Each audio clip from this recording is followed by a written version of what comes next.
It was 11:47 at night, when the executive floor of Grant Dynamics fell into complete chaos. The kind of chaos that only happens when the most controlled people in a building suddenly lose control of everything they built. A system worth billions of dollars had just collapsed without warning, and every monitor along the glass corridor glowed the same furious shade of red, casting a strange crimson light across faces that had, until an hour earlier, looked calm and untouchable. 12 senior engineers, 2 international consultants, and an entire emergency response team stood frozen in front of their screens, unable to explain what had gone wrong or how quickly it had happened. The room smelled of burnt coffee and stale fear.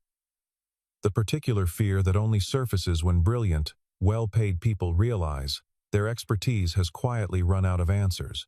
At the center of it all, CEO Eleanor Grant stood perfectly still, arms crossed, staring at the failing dashboards as though sheer willpower might force the numbers to change.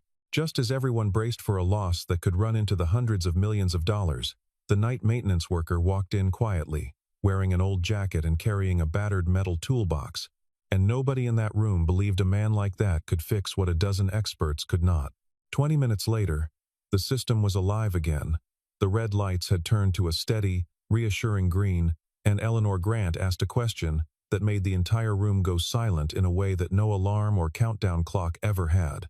She looked at the man in the worn jacket, her voice quieter than anyone expected from her, and said simply, "Jake, who were you before this?" Nobody in that room had an answer. And for a long, uncomfortable moment, neither did he, standing there with his toolbox still in hand, as though he had not yet decided how much of himself he was willing to give away. The building itself seemed to embody everything Grant Dynamics stood for. 42 floors of glass and steel rising above a city drenched in a slow, stubborn autumn rain that had not let up in nearly a week. Taxis moved carefully through slick downtown streets far below, their headlights smearing across wet pavement, while inside the tower, every surface gleamed with the kind of polish that came from money and discipline in equal measure.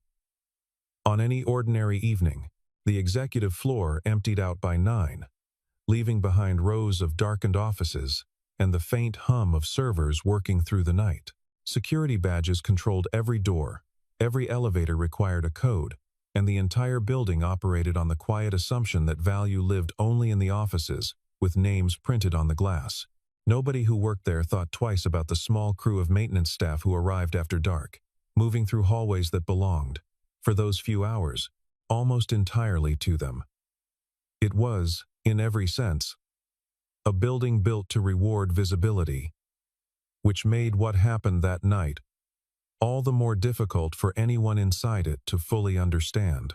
Grant Dynamics was one of the largest artificial intelligence and automation corporations in the country. A company built on precision, relentless execution, and the unshakable belief that the smartest people in any room would always find a solution if given enough time and enough resources.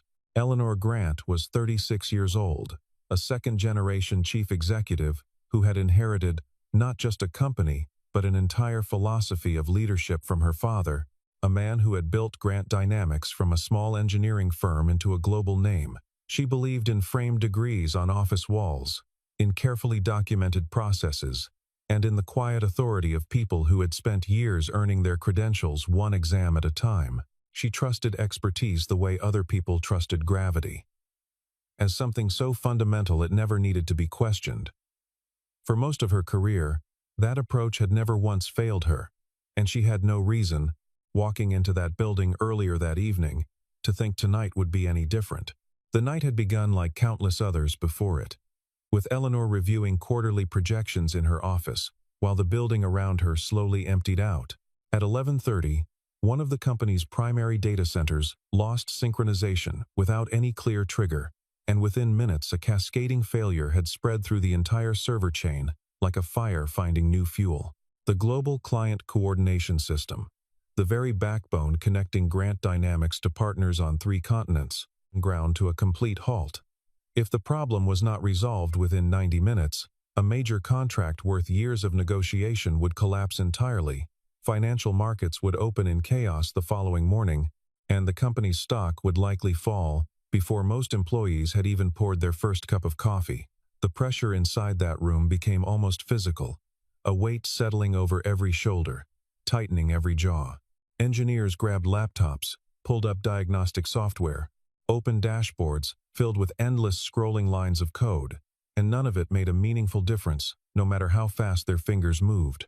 It was into this storm that Jake Carter walked, calm and unhurried. The maintenance badge clipped to his jacket, the only thing distinguishing him from any other stranger passing through the hallway that night. He was 38 years old, quiet by nature, the kind of man who did his work without drawing attention and left before anyone thought to ask his name or notice his face. He had been part of the night shift at Grant Dynamics for just over a year, moving through empty hallways and darkened server rooms long after the daytime staff had gone home, fixing small things nobody noticed and disappearing again before anyone thought to thank him. In that room full of panic and shouted theories, he barely registered as a presence at all, just another figure in a uniform nobody bothered to look at twice. He set his toolbox down near the entrance and simply watched for a moment, taking in the noise and motion the way a man might watch weather rolling in from a distance. Jake asked, politely and without any particular urgency in his voice, if he might take a look at the system himself. One of the technical leads, a sharp-tongued man named Marcus Webb, let out a short laugh that carried far more contempt than humor, the kind of laugh meant to be heard by everyone in the room. He told Jake that the people standing there held doctorates from some of the finest universities in the country, that they had personally built the very architecture, now failing in front of them, and that a man who fixed broken air conditioners had no business touching billion-dollar infrastructure. A few of the younger engineers laughed along, more out of nervous exhaustion than genuine cruelty. But the insult still landed with a sharp, deliberate weight. Eleanor did not join the laughter, though she did not stop it either, her attention still fixed on the failing screens in front of her. Her instinct, honed by years of trusting only proven expertise, told her that Jake would only slow things down further, that his presence was a distraction the company could not afford in a crisis this severe. Jake did not argue, did not raise his voice, and did not attempt to defend his own competence in front of a room already prepared to dismiss him. He simply said that he needed 10 minutes, nothing more, and something in his voice, steady and entirely unbothered by the chaos surrounding him, made Eleanor pause where she stood. Against her better judgment, and mostly because nothing else in that room had worked in over an hour of frantic effort, she agreed to give him those 10 minutes, and not a second more. Jake did not open a laptop or pull up a single line of code.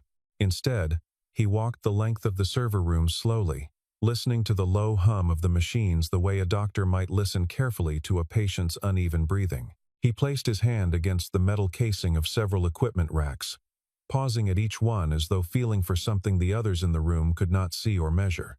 Several engineers exchanged skeptical glances, certain they were watching some kind of performance rather than a genuine diagnosis, convinced this stranger was simply buying himself a moment of relevance before quietly disappearing back into the hallway he came from.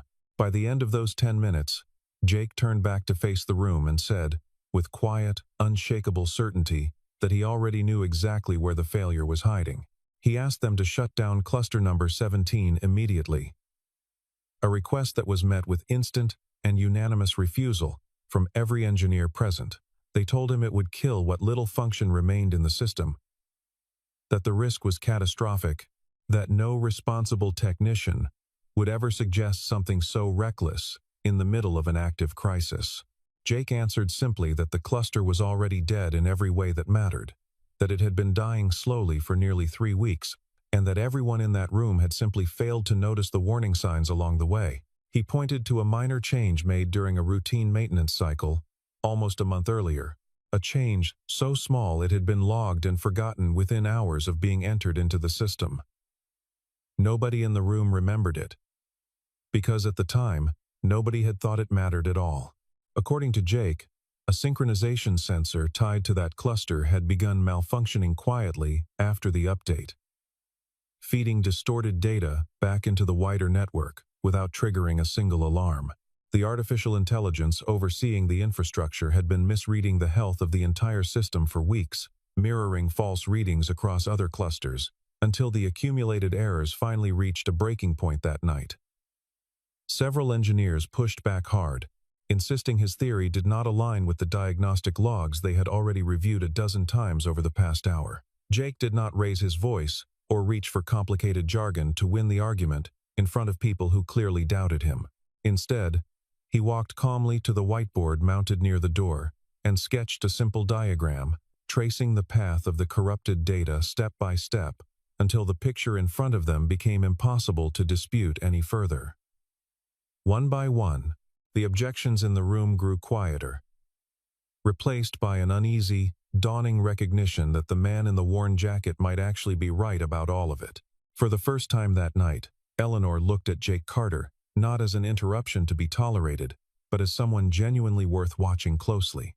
Once the diagnosis was accepted, however reluctantly, Jake moved without hesitation, working almost entirely alone as the countdown continued its relentless march downward on the main screen above them. 30 minutes remained, then 20, then 15, and still he showed no visible sign of the panic gripping everyone else in that room. His hands moved with the kind of practiced ease that could only come from years of real-world experience, rather than confidence built on theory alone. Nobody offered to help. Partly because nobody fully understood what he was doing, and partly because it had become painfully clear that interrupting him now would only slow the process down. The tension in the room shifted, slowly at first, and then all at once. From raw desperation into a strange, disbelieving hope as green lights began replacing red ones across the monitoring wall. One of the international consultants, a man who had flown in from overseas specifically for this crisis, leaned toward a colleague and murmured that he had never seen a single technician work through a failure of this scale without once consulting a manual or calling for a second opinion. Another engineer quietly pulled out her phone to record a few seconds of the changing dashboard, not for any official purpose, but simply because some instinct told her this moment deserved to be remembered later. Eleanor found herself holding her breath without realizing it, caught somewhere between professional disbelief and something closer to genuine awe at what she was witnessing unfold in real time. Even Marcus Webb, still standing near the back of the room with his arms crossed, had stopped muttering objections some minutes earlier, his expression shifting slowly from irritation into something far less certain of itself. When the final indicator turned green, the entire system synchronized at once, servers realigning in near-perfect unison, artificial intelligence processes resuming their normal function, and client connections flooding back online within seconds of one another. A wave of relief swept through the room, some engineers exhaling loudly for the first time in over an hour, others simply staring at the screen in stunned, grateful silence. Millions of dollars in potential losses had just been avoided in the span of 20 minutes, by a man half the room had confidently dismissed as unqualified to even be present. Eleanor turned to look at Jake, searching for the right words and finding, for once in her career, absolutely none that felt adequate to the moment unfolding in front of her. Jake offered no speech, no explanation beyond what he had already given, saying only that he needed to get back to finishing his shift before quietly picking up his toolbox. Then he walked out of the room exactly as calmly as he had entered it, leaving behind a silence that felt entirely different from the one that had greeted his arrival less than an hour earlier. Eleanor did not sleep that night, her mind replaying the 20 minutes that had just upended everything she believed about competence, credentials, and the reliable order of the corporate world. By early morning, well before the rest of the building had woken up, she had already contacted Human Resources, requesting a full and immediate review of Jake Carter's employment file. What came back was strange in a way that only deepened her curiosity, rather than satisfying it in any meaningful sense. The official record listed him simply as a maintenance technician, hired just over a year earlier, with almost nothing else attached to the file beyond basic payroll information and a single emergency contact number. It was an assistant in Human Resources, a sharp-eyed woman named Diane Foster, who noticed something the initial search had entirely missed. Diane discovered an older, archived record buried deep within the company's legacy database, one that had somehow never been properly merged with Jake's current file when he was hired.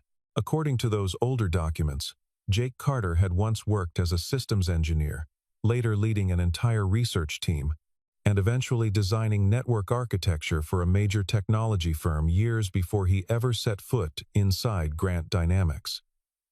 Then, abruptly, every trace of his professional history simply stopped, as though an entire chapter of his life had been deliberately erased. There were no resignation letters attached, no termination notices, nothing that explained why a man with that kind of impressive background would walk away from a prestigious career to fix broken heating systems on the overnight shift years later. Eleanor read through what little remained of the file twice. Feeling a growing unease she could not quite put into words, the question sitting in her mind was no longer whether Jake was capable, because he had already proven that beyond any reasonable doubt, but why he had spent the better part of a decade quietly hiding exactly how capable he truly was. The deeper Eleanor dug into the fragments of his past, the clearer the outline of the story became, even without every detail neatly filled in. Jake had once worked for a large technology corporation known throughout the industry for its high-pressure culture and relentless pace, a company where innovation was publicly praised, but credit was rarely shared with any real fairness. He had built a quiet reputation there for solving crises other engineers considered unsolvable, stepping into failing projects at the last possible moment, and turning them around when deadlines seemed genuinely impossible to meet. A former colleague from that era, a woman named Rachel Turner, whom Eleanor eventually reached through a cautious phone call, described Jake as brilliant but stubbornly uninterested in self-promotion, a rare and almost dangerous trait in an industry built entirely around visibility. He fixed what needed fixing and moved on to the next problem, rarely staying in any single spotlight long enough for people outside his immediate team to remember his name attached to the solution. It was, according to Rachel, both his greatest professional strength and, eventually, the very reason so few people ever truly understood who he was. Rachel had hesitated at first when Eleanor called, unsure why a chief executive from another company would be asking about a man she had not spoken to in years, but the hesitation faded quickly once she began remembering specific moments from that earlier chapter of her career. She described one night in particular, when an entire product launch had been hours from failing publicly, and Jake had stayed at his desk until well past sunrise, quietly rewriting core parts of the system, while everyone else had already gone home in defeat. He never mentioned that night again afterward, never brought it up in meetings, or used it to argue for a raise, and within a year most of his own teammates had forgotten it had happened at all.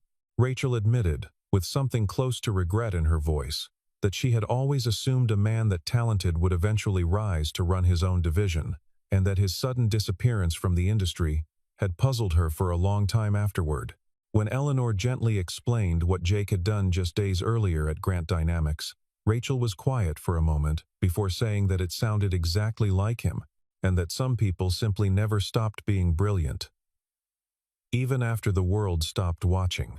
Eleanor thanked Rachel and ended the call, but the conversation stayed with her for the rest of that day, resurfacing in quiet moments between meetings she could barely focus on. The turning point, as Eleanor slowly pieced it together over the following days, came when a senior manager at that company took full credit for a project Jake had single-handedly rescued from near-total failure, presenting the solution to company leadership as entirely his own work. While Jake sat quietly in the very same meeting, Jake raised the issue through what he believed were the proper internal channels, expecting the plain truth to eventually matter, only to discover that corporate politics moved according to very different rules than the technical logic he trusted so completely. The manager in question had personal connections that outweighed any amount of evidence Jake could bring forward, and he watched the recognition, and eventually the promotion that should have been his, go to someone else entirely. Rather than continue fighting a battle he no longer had the stomach for, Jake resigned quietly one Friday afternoon, walking away from a career many considered genuinely enviable, without offering any public explanation to his stunned former teammates. In the years that followed, he deliberately chose a life stripped of ambition and competition, taking a series of ordinary jobs where nobody expected anything beyond showing up on time and doing honest work. The night shift at Grant Dynamics had simply been the latest and quietest stop along that path, a place where he could disappear into steady routine and leave the exhausting politics of ambition behind him for good. Learning this left Eleanor with a question she had never seriously asked herself before that particular week. One that unsettled her far more than the server crisis itself ever had. She began to wonder whether Grant Dynamics, the very company her own family had built, and that she now ran with such practiced confidence, was quietly making the same mistake that had once driven a man like Jake into hiding in the first place. She thought about how many people moved silently through her building every single day, cleaning offices before sunrise, repairing equipment after hours, restocking supplies in empty hallways, treated as interchangeable, simply because their job titles did not include the word engineer or director.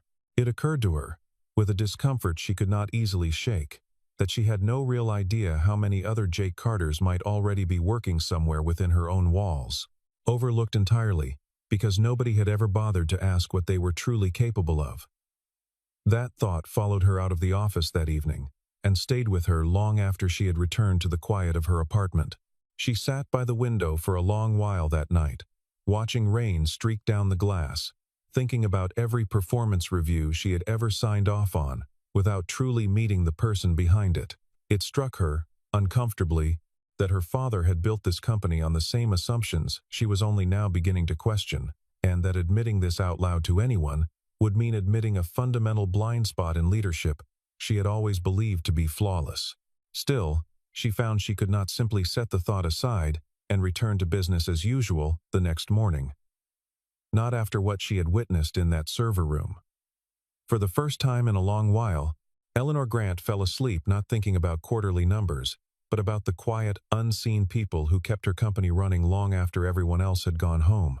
Only days after the crisis had been fully resolved, a new and equally pressing challenge arrived. One that would test whether Eleanor had actually absorbed anything from the events of that chaotic night. A major client, one of the largest accounts in the company's history, requested an in-person demonstration of the very system that had nearly collapsed less than a week earlier. The pressure to perform flawlessly was immense, given how narrowly the company had avoided disaster, and how much trust now hinged on this single presentation. Despite days of careful preparation, the technical team ran into the same unpredictable errors during rehearsal, small glitches that threatened to unravel confidence in front of a client who could easily take their business elsewhere without a second thought. Eleanor, acting more on instinct than on established convention, made the decision to place Jake in charge of the demonstration entirely. A move that immediately drew loud resistance from nearly everyone in the department. Marcus Webb argued heatedly that a maintenance worker had no business leading a presentation meant for one of the company's most important clients, insisting that credibility mattered every bit as much as raw competence when investors were watching closely. Jake, true to form, declined any formal title or promotion attached to the assignment, agreeing to help only under a small set of conditions he laid out clearly and without hesitation. He asked that everyone involved work together as equals for the duration of the project, without regard to job titles or years of experience separating them from one another. He insisted there would be no assigning blame if something went wrong during the demonstration, and no single person allowed to claim credit alone if everything ultimately went right.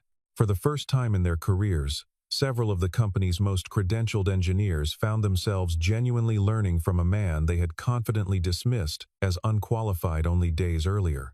Jake taught not through lecture or abstract theory, but through direct demonstration, walking colleagues through unfamiliar problems, using the kind of hard-earned intuition no textbook could ever fully capture. He never once used the moment to remind anyone of what he had already proven under far greater pressure, choosing instead to simply do the work and let the results speak clearly for themselves. On the morning of the demonstration itself, the conference room filled early with representatives from the client company, several of them still visibly cautious given the widely rumored failure of just 1 week earlier. Jake arrived in the same simple clothing he always wore, offering no dramatic introduction and no polished slideshow, choosing instead to walk the visiting executives directly through the system as it ran live in front of them. When a minor irregularity appeared briefly on one of the screens midway through the presentation, Several engineers in the back of the room visibly tensed, certain the entire meeting was about to collapse into the same chaos as before. Jake simply paused, explained calmly what the irregularity meant and why it posed no actual risk, and continued the demonstration without missing a beat or raising his voice even slightly. The client's lead negotiator later remarked privately to Eleanor that it was the calm itself, more than any single technical achievement, that had convinced her the company could be trusted going forward. The demonstration, when it finally concluded, went smoothly beyond anyone's expectations, and the client renewed their contract on far more favorable terms than the company had originally dared to hope for just days earlier. In the days that followed, Eleanor found herself spending more and more time quietly observing Jake. Rather than simply managing the aftermath of the crisis from a careful distance, she noticed patterns in the way he worked that she had never before associated with brilliance, patterns built almost entirely around quiet generosity rather than personal ambition. He consistently stepped in to help colleagues who were struggling with unfamiliar tasks, often without being asked, and often without anyone else in the room even noticing he had done it. When reports were filed documenting the success of various fixes, Jake made a habit of listing his teammates' names alongside his own, even when their actual contributions had been fairly minor compared to his. He never claimed credit publicly, never corrected people when they misunderstood exactly who had solved a particular problem, and never seemed the least bit bothered by recognition going somewhere else entirely. One evening, after a long day spent reviewing the aftermath of the successful client demonstration, Eleanor found herself sharing coffee with Jake in the quiet break room on the executive floor, an unlikely setting for what became an unexpectedly honest conversation between two people who had started that week as near strangers. She asked him, carefully and without pressing too hard, why he had chosen to walk away from everything he had built years earlier, knowing the story only in fragments pieced together from old records and second-hand accounts. Jake answered without any trace of defensiveness, telling her simply that knowledge alone had never been what created real value in his eyes. He explained that it was how a person chose to use that knowledge, and who they chose to become in the process, that ultimately mattered far more than any title or credential ever could. Eleanor sat with that thought long after the conversation ended, turning it over in her mind well into the night, unable to shake the growing feeling that it applied to far more of her life than just Jake's own quiet story. It was, in many ways, the exact moment she began to seriously question the very foundation her entire leadership philosophy had been built upon for so many years. In the weeks that followed, Eleanor began making changes throughout Grant Dynamics that few people expected from a leader long known for her rigid adherence to process and hierarchy.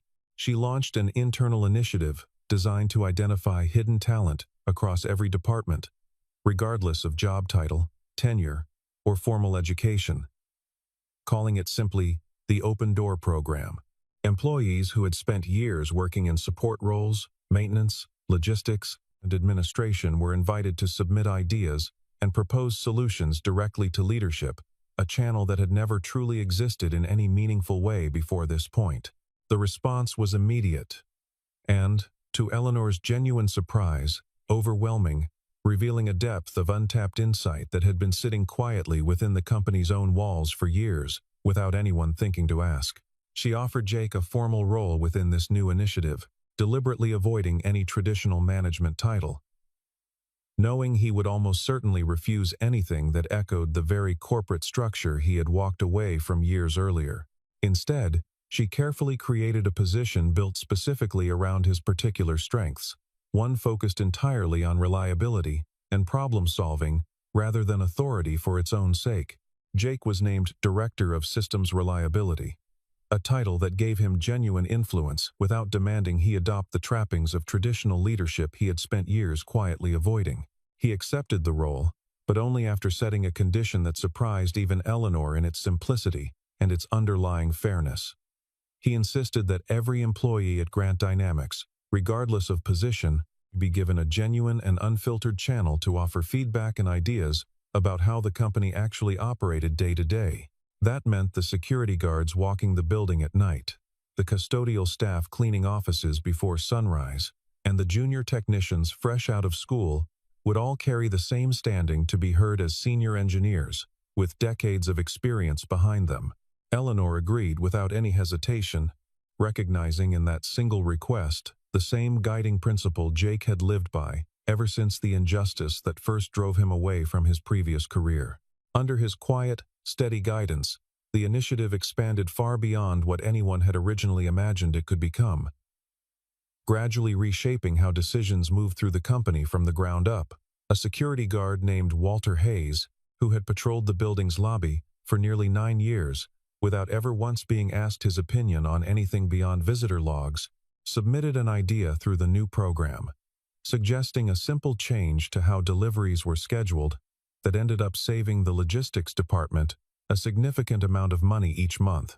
A young woman named Priya Anand, hired only months earlier into an entry-level data entry position, proposed a small adjustment to an internal reporting tool that cut processing time nearly in half once implemented company-wide. Neither of them had any engineering background, and neither had ever expected their names to appear in an internal newsletter, let alone in a meeting attended by senior leadership. Eleanor made a point of personally thanking both of them, remembering clearly how easily their ideas could have gone unheard under the company's old structure. Stories like theirs began circulating quietly through the building, each one reinforcing the same lesson Jake had first demonstrated on that chaotic night in the server room. That talent rarely announced itself loudly, and usually had to be looked for on purpose. The results became evident within a matter of months, showing up not only in company culture, but in measurable performance improvements across nearly every department. System failures dropped significantly, as small warning signs were caught early by employees who had previously had no reason and no real channel to report them at all. Engineers who had once dismissed Jake outright began actively seeking his input on difficult problems, having witnessed firsthand what his instincts and years of hard-won experience could accomplish when finally given the chance. Marcus Webb, the very engineer who had mocked Jake so openly on that first chaotic night, eventually approached him privately one afternoon to apologize, admitting that his assumptions had been shaped more by wounded ego than by any real evidence in front of him. Jake accepted the apology simply and without ceremony, feeling no particular need to revisit the insult or hold it over anyone going forward. Slowly but steadily, the culture within Grant Dynamics began shifting away from rigid hierarchy and towards something closer to genuine collaboration, built on the shared understanding that expertise could emerge from the most unexpected places imaginable. 6 months after that chaotic night in the server room, Grant Dynamics had become something of a case study within the wider industry, cited as an example of how workplace culture could evolve meaningfully when leadership chose to look beyond titles and credentials alone. The rigid distance that had once separated executives from maintenance staff, engineers from administrative workers, had largely dissolved, replaced by a shared sense that every voice within the company carried genuine weight in shaping its future. Ideas began moving freely between departments that had previously never interacted in any real way, and employees who had spent years feeling entirely invisible now found themselves contributing directly to decisions that shaped the company's direction. During an internal recognition event honoring the changes of the past half-year, Jake stood on a small stage inside the very building where he had once walked unnoticed through late-night hallways, carrying nothing but a metal toolbox. He was there to receive an internal award recognizing his contributions, though he approached the entire moment with the same quiet humility that had defined him from the very beginning of this story.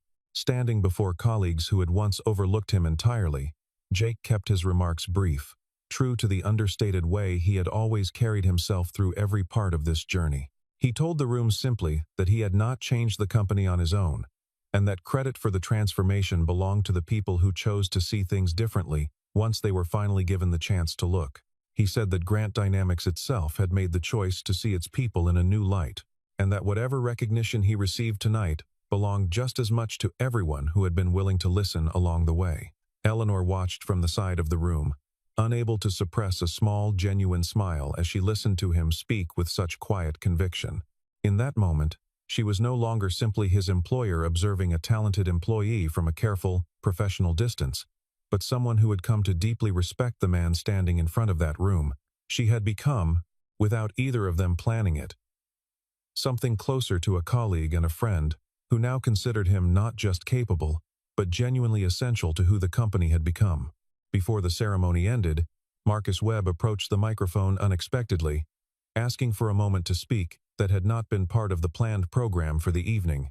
He told the room, somewhat awkwardly at first, that he had spent years assuming intelligence looked a certain way, dressed a certain way, and carried certain letters after its name on official paperwork. He admitted that meeting Jake had quietly dismantled that assumption in the span of a single chaotic night, and that he was grateful, even if it had taken him months, to say so out loud.